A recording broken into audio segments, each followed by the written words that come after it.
हो सकता है कि आपको रैनसमवेयर अटैक के बारे में ज़्यादा पता ना हो, लेकिन आपको आज की तारीख में पता होना चाहिए, क्योंकि बहुत सारे लोग आज भी अपने जो बिज़नेसेस का डेटा है, इन्वेंट्री, अकाउंटिंग, बिल्स सारे अपने हार्ड डिस्क में लोकल कंप्यूटर में सेव करते हैं। आज भी उनके पास में क्लाउड का सब्सक्रिप्शन नहीं होता है उनके सॉफ्टवेयर का, जिसकी वजह से रैनसमवेयर जो अटैक करने वाले हैकर होते हैं वो उसका फ़ायदा उठाते हैं और आपका डेटा इनक्रिप्ट करके आपसे पैसा मांगते हैं। तो आज हम बात करेंगे रैनसमवेयर अटैक क्या होता है और किस तरीके से आप इससे बच सकते हैं। तो अभी कुछ दिनों पहले ही मेरा एक फ्रेंड मुझे फ़ोन करता है और वो बोलता है कि मुझे मेरा कंप्यूटर एक्सेस करने में प्रॉब्लम आ रही है। तो जब मैंने एक मेरे हार्डवेयर एक्सपर्ट से बात की और उनको बोला आप चेक करिए एनीडेस्क लेके, तो जब उन्होंने चेक किया तो पता चला कि उनके कंप्यूटर पे हो गया था रैनसमवेयर अटैक। रैनसमवेयर का अटैक का मतलब होता है कि कोई भी हैकर आपके कंप्यूटर को एक्सेस करता है और सारी files, personal, professional, business related सारी फाइल्स को कर देता है इनक्रिप्टेड।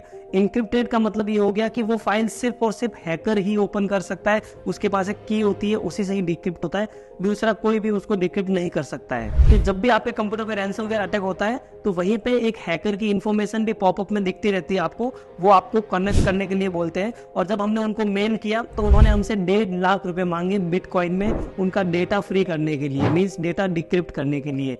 तो 10 से 15 दिन में हमने उनसे बात की और कैसे भी तरीके से हमने उसका सेटलमेंट किया और डेटा वापस लेकर आए। बट ये प्रॉब्लम आपके साथ ना हो, इसीलिए सबसे पहले आपको ये देखना पड़ेगा कि क्या जो आपने सॉफ्टवेयर खरीदा है वो क्लाउड बेस्ड सॉफ्टवेयर है कि नहीं है। अगर मेरे फ्रेंड के केस में वो क्लाउड बेस्ड सॉफ्टवेयर होता तो वो कंप्यूटर की सारी फाइल भले इंक्रिप्टेड हो, लेकिन वो क्लाउड पे अपना बैकअप रखता और वो आराम से अपने कंप्यूटर को फॉर्मेट मार के क्लाउड से वापस डेटा ले सकता था। तो उसके जितने भी बिजनेसेस, अकाउंटिंग सॉफ्टवेयर या जो भी इन्वेंट्री सॉफ्टवेयर था, उसका डेटा उसका गायब नहीं होता और ना ही उसको कोई प्रॉब्लम आती।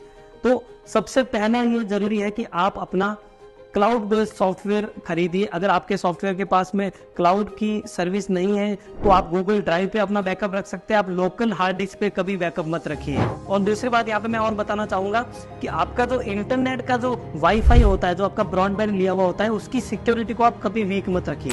जो भी आपका इंटरनेट प्रोवाइडर है, जो भी पर्सन आपके पास आता है, तो उनको बोलिए कि मुझे हाईएस्ट सिक्योरिटी दे, ताकि कोई भी हैकर इंटरनेट के थ्रू आपके कंप्यूटर में ना घुस पाए, कोई रैनसमवेयर अटैक करके आपकी फाइलें इनक्रिप्ट ना कर पाए। तो इस तरीके से पहले से ही आप अगर ये सब चीजों का ध्यान रखोगे तो आपके कंप्यूटर में रैनसमवेयर अटैक होने की चांसेस भी कम है। अगर हो भी जाता है तो आप अगर क्लाउड बेस्ड सॉफ्टवेयर यूज करते हो तो आपका बिजनेस का डेटा कम से कम बचा रहेगा। इसी तरीके की वीडियो देखने के लिए हमारा यूट्यूब चैनल जरूर फॉलो करिए। Thank you so much.